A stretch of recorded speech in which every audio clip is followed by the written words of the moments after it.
બોર્ડની પરીક્ષામાં આ જોડકું 2 માર્ક્સમાં પૂછાયું હતું. તો ચલો આજે આપણે એને સોલ્વ કરીએ. અહીંયા આપણને કીધું છે કે નળાકારની વક્ર સપાટીનું ક્ષેત્રફળનું સૂત્ર કોઈ, બરાબર?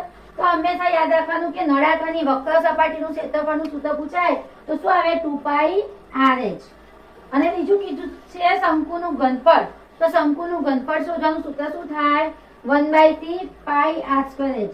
તો જ્યારે પણ આ પ્રકારે જોડકું પૂછાય તો આ જવાબ એને ટીક કરીને આવજો. Thank you.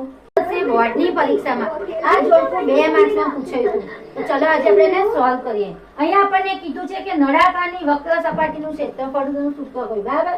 તો હંમેશા યાદ રાખવાનું કે નળાકારની વક્ર સપાટીનું ક્ષેત્રફળનું સૂત્ર પૂછાય તો શું આવે? 2πr/h. અને બીજું કીધું છે શંકુનું ઘનફળ.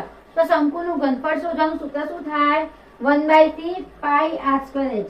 તો જ્યારે પણ આ પ્રકારે જોડકું પૂછાય તો આ જવાબ એને ટીક કરીને આવજો. Thank you.